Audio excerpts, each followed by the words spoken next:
welcome to the other side. Igama lami nguZiyanda, and I'm here to talk about getting ready for marriage. This is still the Before I Do series, and this video is titled You, Your Father, and Your Marriage. So let me just, I don't know if I have a grace and compassion statement here, but I'll just give you a little brief something about my relationship with my father and then go on into what I want to say about it in terms of its effect in marriage and all of that. So, my dad is basically the second born in his family. He got married to my mom, sort of like in a way where it was like, guys, you got pregnant, you got each other pregnant, so just get married. He has children outside of the marriage. He has had other women while he was married to my mother and all those kinds of things. Sort of like standard now in black families. But yeah, that's my father. So growing up, my father was an authoritarian. He was all about the rules. He was very strict. I was terrified of him. And I grew up scared of him because he used to punish us. You know, if we did anything wrong, that was my dad. Obviously yelling and shouting and all those kinds of things. He was a very strict parent. And also I got a lot of information about him from my mother. So for a long time I had a certain kind of a view and a certain kind of attitude and certain kind of mindset about him based on what my mother was telling me about him. So I grew up a lot of the time hearing about his promiscuity, his shenanigans, things that he was doing that were wrong, and all those kinds of things. And I also grew up seeing him being very hypocritical. You know, he used to do things like he would tell us he doesn't like us going to visit friends and going out of the house and going out of the home and all of those kinds of things, but he would hardly ever be at home. And it became worse for me as the girl because, you know, my brothers were sort of kind of allowed to gallivant around, but I wasn't really because I was the girl. So there was a lot of hypocritical behavior on his part, which also tainted my view of him and also gave me like this taste for him. And also, like I said, the way he was very strict and authoritarian made me not like male authority because it felt oppressive, it felt wrong, it felt, like I said, it was hypocritical. You know, it felt like you give the rules but the rules don't apply to you and all those kinds of things. So I had a very bad mental view of my dad for a very long time in my life, and I guess to an extent rightly so because of how he was, as a husband and as a father. There are a few instances where I witnessed him, my mother, many instances where I witnessed them exchange very bad words with each other and all those kinds of things. When I went to university, one of the things that my dad was very big on was our education as his children. Um, and when I say as his children, basically as his children, that me and my two brothers that were living with my mom, he had other children outside which did not have the same effort in terms of their education from my dad. So anyway, we went to university. My dad was very hands-on about it. He drove me to Pretoria, made sure I was registered at school. I had a place to stay, I had food, I had all those kinds of things. Him and my mom were there on my first few days in Pretoria trying to get settled in. And then, you know, they went back home and I got born again my first year of university. For real, got born again. Got born again, and I got to learn about, you know, honoring your parents, and I got to learn about how sometimes mothers usually poison their daughters against their fathers based on how they've experienced their father. So for, like I said, for a long time, the way I saw my dad was through a lot of negative light. So once I learned that, I decided to see my dad as my dad And that's when I realized that I was actually very interested in my life. We would call every now and again to check up how I was, how was school, how was life. He was basically pretty much involved. He was paying fees. He was basically pretty much involved, even though there's a lot more in terms of his involvement in my school life and all of those things. There's a whole lot of background in terms of why he was more involved and my mother wasn't. Story for another day. But that was it. We had quite an okay relationship after I learned that it's okay to relate with him in my own way, not just because through what my mother has told me about him. So yeah, we related okay. I still had this fear of him. I still kind of do. I still had this fear of him, and there was basically a point at which did not want to cross. I could not cross. I was afraid of crossing because of how I was raised and how we grew up. So then now I'm at a stage in my life where I'm about to get married. So the interesting thing is that when I was dating Martin, I once posted him on Facebook, and my dad saw the post and he called me and was like, "Oh, I saw a guy on your Facebook status. Is he your boyfriend?" And I was like, "Oh, yeah, he's my boyfriend." And he was like, "Oh, I'd like to meet him." He was very open minded about it. He met Martin. He was like, "Oh, he's cool. I like him." And he also met Martin once again just before we had the lobola. We were basically trying to negotiate how much lobola Martin would pay. So we met with him again with Martin and all of that. So yeah, fast forward, I get into marriage, and now when I got married, I did not want to be ruled by a man. I did not want to be oppressed. I did not want to experience how I saw my mother experience the leadership and authority and the men of the household thing. I was so hyper vigilant of the fact that I am not going to be ruled by a man. There is absolutely no way no man is gonna treat me the way my father treated my mother. So I was very, very, very hyper vigilant in terms of what I did for my husband and what I didn't do for him. And what it did is that it made me become.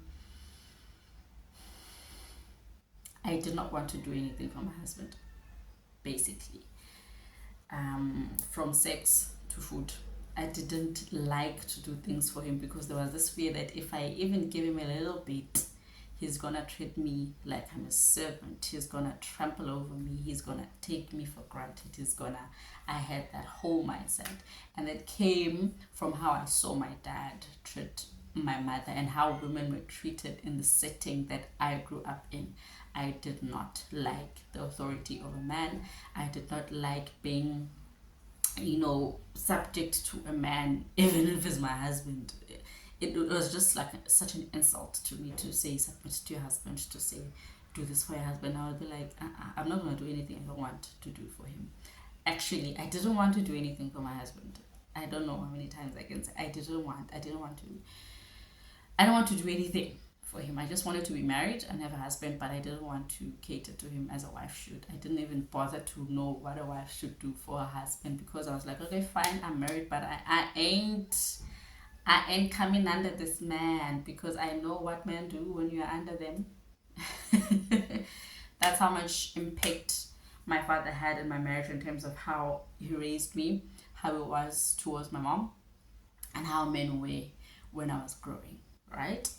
And this is basically just to caution another lady who is looking to get married, who's looking to find who wants a partner in life, and basically we cannot run away from the fact that as a wife you are to submit to your husband. We cannot run away from the fact that in the marriage relationship the husband is the leader of the home. We are not to run away from that. And for a person like me, based on my experience, it took time to unlearn that there's nothing wrong with submitting to your husband. It's not oppressive. It's not a means of control. It's not a means of putting you under, all of those kinds of things. It took me a while to unlearn that. About 5-6 years in marriage, I had to rewire my brain. So to anyone who's had a similar experience, I know that this is my experience, but for somebody else, they were abandoned by their fathers. So they view men as people that abandon you. So even when they get married, they sort of like get married ready to be abandoned, expecting to be abandoned, and preparing themselves for when they do get abandoned. So there's a bit of a hold back in your marriage. There are things that you withhold from your husband, because you saying that what if he leaves one day? My dad left. I mean, he can leave. He's a man. Men leave, right? It leaves that in your mind when you've been abandoned. Not necessarily because your father chooses not to be in your life or is an absent father, but also because maybe your father passed away when you were young. And you never really had a father figure because of that. So it still feels like a rejection, like an abandonment. So it affects how much of yourself you give to your husband, because you either fear that he will reject you or that he will leave you out of nowhere. You fear that he will be the man that you saw your father be. And one of the things that God taught me when I got married and I was looking at my husband in the way that, and I was like, this one, I had this thing that I know how men are, and I'm not gonna give into that. I was sure that I'm gonna protect myself from this man. One of the things that God taught me was that my father, everything that he was and everything that he did, the way that he raised us, the way that he was as a man, is not the standard. My father, even though he raised us as best as he knew how, he was not necessarily the best example of what a true man and a godly and a kingdom man is. So I should not look at him and look at my husband the same. I should not see them as the same person. And it also made me realize that even if that was not the case, my father is not my husband is not my father. They are two different people. And whatever it is that I experienced with my father, whatever it is that I experienced back home from the male people in my home, I should not inflict it or project it onto my husband and make him pay for that, right? That is something that I had to learn and overcome, and also so that I could put my husband in his rightful place as my husband, not just as a man. You understand? Yeah. So another aspect of daddy that might affect your marriage bad is a very great dad. And it sounds like how. So there's this thing that if you have a good dad, he loves you, he cares for you, he's present, love, you know what it is like to be loved by a man. You're not insecure as far as it comes to men and relationships and all of those things. You know what a good man is. You can find yourself in the slippery slope of comparing every guy that you date to your father. And there's nothing necessarily wrong with that, because you have a pretty good standard of what a good man is. But there is the misconception that who your father is to you, is not necessarily who your father is to your mother, right? As a husband, your father is your father, but he's not your husband. And he's never been your potential spouse, he's never been your boyfriend. So you don't really know what he is like in a relationship, in a romantic relationship with a woman. You only know him as your father. The goodness that you experience from him, the love, the softness, all of those things that you experience from him may not necessarily be the things that your mother experiences from him. So you don't really know your father as a husband. So it's not really fair to compare your future spouse or any guy that comes over to you to your father and say that if they're not sort of like a replica of my father, then they are not good enough for me. Then that becomes unfair. Because let's say if your mother met your father when they were 24, 25, 26, and you are now 24, 25, 26, and you meet a guy at the same age, maybe find out how was your father at that time of his life. How was his decision making? How was his thinking process? How was he as a person? How mature was he? So that you can be able to have a fair comparison. Because if you're comparing your 50-year-old, 60-year-old father to your 27-year-old fiance or boyfriend, it's not really fair, right? Yeah. So also that aspect, it needs to be evaluated. So basically, ladies, what I'm saying is, when you look at your relationship with your father or lack of relationship with your father, consider how it seeps into your marriage, and how whatever feeling and emotion that comes up when you think of your father spills into your marriage. Like how I said, for me, the experience that I had with my father made me dislike the authority of a man, and it made me not want to submit to my husband for the longest of times in my marriage. And it's something that I had to learn, something that I had to pray about, something that I had to be very intentional about, because I saw that if I didn't, it was gonna literally break my marriage apart, right? So for all of us, in whatever capacity of relationship we have with our father or don't have with our father, we need to get into that and deal with that in such a way that we are very much aware of how it will affect our marriage, how it affects how we view men and how we view marriage, right?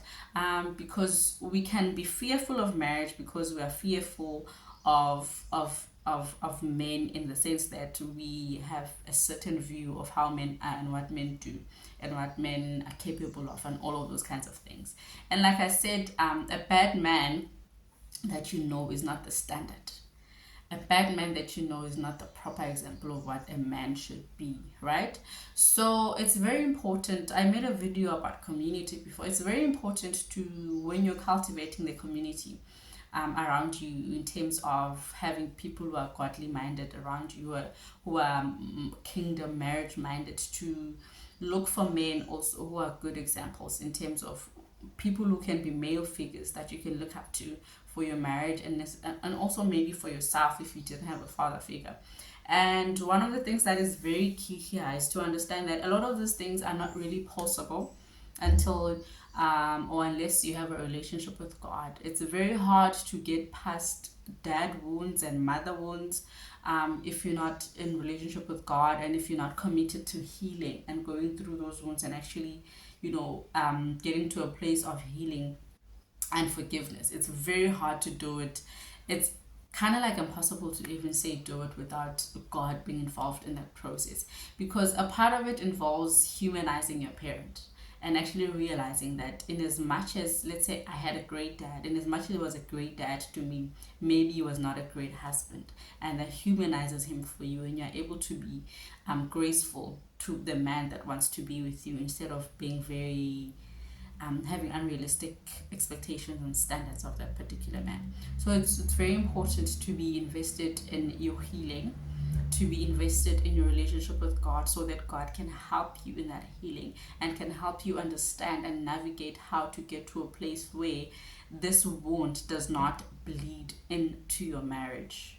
Because if it does, it will break your marriage apart. If, let's say, you had a father that, let's say, left your mother for another woman, and you saw your father raise another family, you saw your father be with other children and with another family, you might develop a certain kind of mistrust for men, and you will always have that kind of distrust for your husband. So if you don't deal with that, you will always not trust him. You will always wonder, is he ever going to leave me one day and build another family with me? You'll even be reluctant to have children with him. You'll even be reluctant to build a family with him, because you think that, hey, what if he leaves and he has a whole other family? That's what my father did. That's what men do, right? So it's very important to evaluate these things. It's very important to take the time to think about these things. And you know what? If you're able to speak to your parents and just pick their brain about a lot of these things, find out from your dad. If your dad is a person that was not present in your life, and you're able to talk to him and find out, why didn't you be a dad to me? I know sometimes it's not possible. I know that there are fathers who just don't want anything to do with their children. They don't want to talk to them. They treat them like they're not their children, all of those kinds of things. But if you're in a situation where you're able to ask questions to your parents, that will help you fix your attitude, your mindset, your thought process, your thought life towards marriage. Ask them those questions. Ask your mother, how was dad when you first met? How did he treat you when you first got married? How are the first years of marriage between you guys? What do you think about marriage, mom? What do you think about men? Ask your father, what do you think about marriage? What do you think about women? How was mom when you got married? How were you when you got all those kinds of things, so that you have a pretty good idea of who they were even when they started, so that you also have an appreciation of, if they've been married and have been able to stay married, you have a proper appreciation of the length and the lasting of their marriage. And also, like I said, you get to a point where you're able to humanize your parent, you're able to see them as a human being in as much as they're still your parent. So yeah, guys, we need to sort of like evaluate our relationship with the parents, look at them and see how and how much of an impact they have in how we think about marriage and how we think about our potential spouse. If you are a woman, how you think about men. If we are men, how you think about women. So yeah, let's consider that. Let's look into that. Let's evaluate that. Let's investigate that. It will be a great deal of help for you if even if you're saying now you're in the road to get married and you realize that I haven't really thought about this, I haven't really dug deep into this part of my life. Try and do that before you get into marriage, or even as you are in marriage, or you maybe a month into marriage, early into marriage. You can still start that part of the journey, that part of the investigation and evaluation, to sort of like heal that part of you, because it will come up in your marriage. It will definitely come up in your marriage. It will bring everything up, I promise you. So it's better to get ahead of it, right? So yeah, that's basically all I have to say in this video. Oh, and also another thing, this also works in the reverse with males, right? Males have to investigate the kind of relationships that they have with their moms. Males who were raised by single moms, males who were raised by strict moms, and all those kinds of things. Males who didn't have their fathers around, males who had absent fathers, males who had abusive fathers, all those kinds of things are the things that we have to deal with and evaluate, so that they don't seep in, not necessarily seep in, but bleed into our marriage and crack the foundations of our marriage, right? So yeah, thank you guys for being with me on the other side. I will see you again on the next video. Bye for now.